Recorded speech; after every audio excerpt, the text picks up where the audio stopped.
ಮುಖ್ಯಮಂತ್ರಿ ಡಿಕೆ ಶಿವಕುಮಾರ್ ತವರು ಕ್ಷೇತ್ರಕ್ಕೆ ಭೇಟಿ ಕೊಟ್ಟಿದ್ದಾರೆ. ಕನಕಪುರದ ಜನರಿಗೆ ಧನ್ಯವಾದ ತಿಳಿಸಿದ್ದಾರೆ. ತಮ್ಮ ನೆಲದ ನಾಯಕ ಮುಖ್ಯಮಂತ್ರಿಯಾದ ಖುಷಿಯಲ್ಲಿರುವ ಜನ ಅದ್ಧೂರಿ ಸ್ವಾಗತ ಕೋರಿದ್ದಾರೆ. ಈ ವೇಳೆ ಡಿಕೆ ಕೆಲವು ಭರವಸೆಗಳನ್ನ ಜನರಿಗೆ ಕೊಟ್ಟಿದ್ದಾರೆ. ಈ ಕುರಿತ ಕಂಪ್ಲೀಟ್ ರಿಪೋರ್ಟ್ ಇದೆ, ಬನ್ನಿ ನೋಡ್ಕೊಂಡು ಬರೋಣ.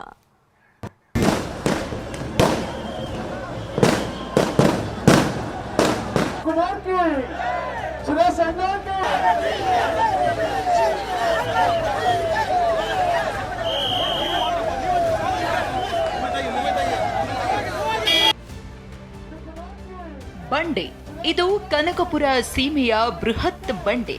ಇದೇ ಬಂಡೆ ಈಗ ರಾಜ್ಯದ 25ನೇ ಮುಖ್ಯಮಂತ್ರಿ. ಸಿಎಂ ಆಗಿ ಅಧಿಕಾರದ ಗದ್ದುಗೆ ಏರಿರುವ ದೊಡ್ಡ ಆಲಹಳ್ಳಿ ಕೆಂಪೇಗೌಡರ ಮಗ ಶಿವಕುಮಾರ್ ತಮ್ಮ ಸೀಮೆಯ ಜನರಿಗೆ ಇವತ್ತು ಕೃತಜ್ಞತೆ ಸಲ್ಲಿಸಿದ್ದಾರೆ. ಮುಖ್ಯಮಂತ್ರಿ ಪಟ್ಟಕ್ಕೇರಿದ ಬಳಿಕ ಮೊದಲ ಬಾರಿಗೆ ಕನಕಪುರಕ್ಕೆ ಭೇಟಿ ಕೊಟ್ಟಿದ್ದಾರೆ. ಜನರ ನಡುವೆ ನಿಂತು ನಾನು ನಿಮ್ಮ ಮನೆ ಮಗ, ನಿಮ್ಮೊಂದಿಗೆ ಸದಾ ಇರ್ತೇನೆ ಎನ್ನುವ ಸಂದೇಶ ರವಾನಿಸಿದ್ದಾರೆ.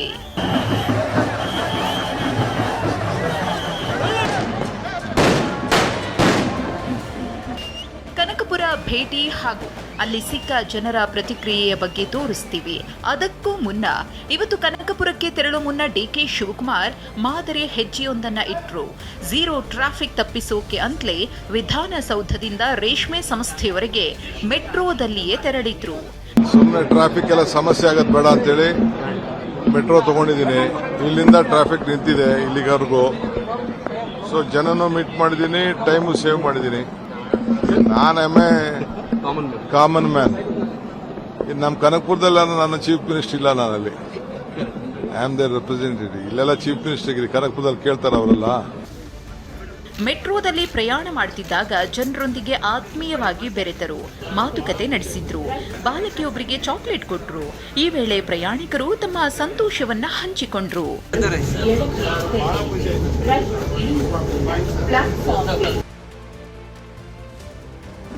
ಹಾರೋಹಳ್ಳಿಗೆ ಬರುತ್ತಿದ್ದಂತೆ ಡಿಕೆಗೆ ಜನಸಾಗರವೇ ಸ್ವಾಗತ ಕೋರಿತು.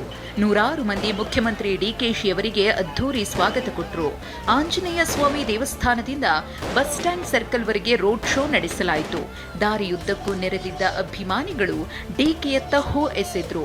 ಒಂದು ಕಡೆ ಪಟಾಕಿಗಳು ಸಿಡಿಯುತ್ತಿದ್ರೆ ಡಿಕೆ ಜನರತ್ತ ಕೈ ಬೀಸ್ತಿದ್ದ ದೃಶ್ಯ ಜನಪ್ರಿಯತೆಯನ್ನ ಸಾರಿ ಸಾರಿ ಹೇಳ್ತಿತ್ತು.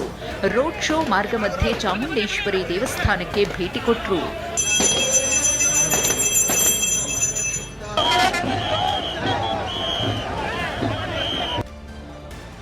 ಇನ್ನು ರೋಡ್ ಶೋನ ಹೈಲೈಟ್ ಅಂದ್ರೆ ಅದು ಈ ಬೃಹತ್ ಹಾರ. 20 ಅಡಿಯ ಈ ಹಾರವನ್ನ ಬೆಳ್ಳುಳ್ಳಿ, ಹಸಿಮೆಣಸಿನಕಾಯಿ, ಒಣಮೆಣಸಿನಕಾಯಿಯಿಂದ ಮಾಡಲಾಗಿದೆ. ಡಿಕೆ ಶಿವಕುಮಾರ್ಗೆ ದೃಷ್ಟಿ ಆಗಿದೆ ಅಂತ ಕಾಂಗ್ರೆಸ್ ಮುಖಂಡರು ಈ ಹಾರ ರೆಡಿ ಮಾಡಿದ್ರು. ಕ್ರೇನ್ ಮೂಲಕ ಡಿಕೆಗೆ ಹಾರೋಹಳ್ಳಿಗೆ ಬಂದ ತಕ್ಷಣ ಹಾರ ಹಾಕಿದ್ರು. ಹಾರೋಹಳ್ಳಿಯಲ್ಲಿ ಮಾತನಾಡಿದ ಡಿಕೆ ತಮ್ಮ ಕೊಡುಗೆ ಬಗ್ಗೆ ಹೇಳಿದ್ರು. ಜೊತೆಗೆ ಕೈಗಾರಿಕೆ, ಕೃಷಿ, ವಲಸೆ ಬಗ್ಗೆ ಮಾತನಾಡಿದ್ರು. ಇಷ್ಟೇ ಅಲ್ಲದೆ ಜೆಡಿಎಸ್ ಕಾರ್ಯಕರ್ತರಿಗೂ ತಮ್ಮ ಮನೆ ಬಾಗಿಲು ತೆರೆದಿದೆ ಅಂತ ಕರೆ ಕೊಟ್ರು. ನಾನೇನು ಹೊಸದಾಗಿ ಸೃಷ್ಟಿ ಮಾಡಲಿಲ್ಲ. ದೊಡ್ಡಾಲಹಳ್ಳಿ ಕೆಂಪೇಗೌಡರ ಮಗ ಡಿಕೆ ಶಿವಕುಮಾರ್ ಅಂತ ಹೆಸರನ್ನ ಚೇಂಜ್ ಮಾಡ್ಕೊಳಕ್ ಆಗ್ತದಾ? ಆಗುದಿಲ್ಲ. ಹಂಗೆ ಇವತ್ತು ನಾವು ನೀವೆಲ್ಲ ಬೆಂಗಳೂರು ಜಿಲ್ಲೆಯವರು. ಬೆಂಗಳೂರು ಜಿಲ್ಲೆ ಹೋಗಿ ಬೆಂಗಳೂರು ಗ್ರಾಮಾಂತರ ಜಿಲ್ಲೆ ಆಯ್ತು. ಹೊಸ ಮೆಡಿಕಲ್ ಕಾಲೇಜನ್ನ ಕನಕಪುರದಲ್ಲಿ ಪ್ರಾರಂಭವನ್ನ ಮಾಡಂತ ತಾಲೂಕದಲ್ಲಿ ಮಾಡಂತ ಕೆಲಸ ಅದು. ಆ ತಾಲೂಕು ಹಾಸ್ಪಿಟ್ಲು ನಿಮ್ಗೂ ಅನುಕೂಲ, ಕನಕಪುರದವ್ರಿಗೂ ಅನುಕೂಲ. ಈಗಾಗಲೇ ಎಲ್ಲ ಅನೇಕ ಕೆರೆಗಳಿಗೆ ನೀರು ತುಂಬಿಸುವಂತ ಕೆಲಸವನ್ನ ನಾನು ಮಾಡಿಕೊಂಡು ಬಂದಿದ್ದೇನೆ. ಯಾರು ವ್ಯವಸಾಯನ ಬಿಡಕ್ ಹೋಗ್ಬೇಡಿ. ಮಿಲ್ಕೋ ಇದು ದೊಡ್ಡ ಶಕ್ತಿ ನಮ್ಮ ತಾಲೂಕು. ಕೈಗಾರಿಕೆ ಕೂಡ ಇಲ್ಲಿ ಬೆಳೀತಾ ಇದೆ. ಅವರು ಕೂಡ ನಾನು ಹೇಳ್ತೇನೆ, ಎಲ್ಲ ನಮ್ಮ ಸ್ಥಳೀಯರಿಗೆಲ್ಲ ಕೂಡ ಅವಕಾಶವನ್ನು ಮಾಡಿಕೊಡ್ಬೇಕು ಅಂತೇಳಿ ಕಟ್ಟಬದ್ಧವಾದಂತ ಆದೇಶವನ್ನ ಅವ್ರಿಗೂ ಕೂಡ ನಾನು ಕೊಡೋನಿದ್ದೇನೆ. ನಾನು ಯಾವ ಸ್ಟ್ರೈಕು ಮಾಡಬಾರ್ದು, ನ್ಯಾಯಬದ್ಧವಾಗಿ ನಿಮ್ಮೂರಿನಲ್ಲಿ ಇರಬೇಕು. ಬೆಂಗಳೂರು ವಲಸೆ ಹೋಗೋದನ್ನ ತಪ್ಪಿಸ್ಬೇಕು. ರಾಮನಗರದಲ್ಲಿ ಮತ್ತು ಆರೋಳಿಲಿ ನಾನು ಹೇಳಿದ್ದೇನೆ, ಬಡವರಿಗೆ ಸೈಟ್ ಹಂಚೋದು, ಯಾರ್ಯಾರಿಗೆ ತಲೆ ಇದೆ ಆ ತಲೆ ಮೇಲೆ ಸೂರು ಇರಲೇಬೇಕು ಅನ್ನೋದು ಕೂಡ ನಾನು MLA ಗೆ ಹೇಳಿದ್ದೀನಿ. ಅದಕ್ಕೆಲ್ಲರೂ ಕೂಡ ಮಾರ್ಗದರ್ಶನ ಮಾಡ್ತೀನಿ. ತಾಳ್ಮಗಿರಿ. ಈ ಡಿಕೆ ಶಿವಕುಮಾರ್ ಕಾಂಗ್ರೆಸ್ ಮಾತ್ರ ಅಲ್ಲ, ನಿಮಗೂ ಕೂಡ ಈ ಡಿಕೆ ಶಿವಕುಮಾರ್ ಇದ್ದಾನೆ. ನನ್ನ ಮನೆ ಬಾಗಿಲು ನಿಮಗೂ ಕೂಡ ತೆರೆದಿದೆ. ತುಂಗಣಿ ಗ್ರಾಮದ ಬಳಿ ಕಾರ್ಯಕರ್ತರು ಬೃಹತ್ ಸೇಬಿನ ಹಾರ ಹಾಕುವುದಕ್ಕೂ ಮುಂದಾದ್ರು. ಈ ವೇಳೆ ಜನರನ್ನ ಉದ್ದೇಶಿಸಿ ಮಾತನಾಡಿ ತಮ್ಮನ್ನ 8 ಬಾರಿ ಗೆಲ್ಲಿಸಿದ್ದಕ್ಕೆ ಸಾಷ್ಟಾಂಗ ನಮಸ್ಕಾರ ಅಂದ್ರು. ಒಟ್ನಲ್ಲಿ ಡಿಕೆ ತವರು ಕ್ಷೇತ್ರದ ಜನ ತಮ್ಮ ನೆಲದ ಹೈದ ಸಿಎಂ ಆಗಿದ್ದಾರೆಂದು ಖುಷಿಯಲ್ಲಿದ್ದಾರೆ.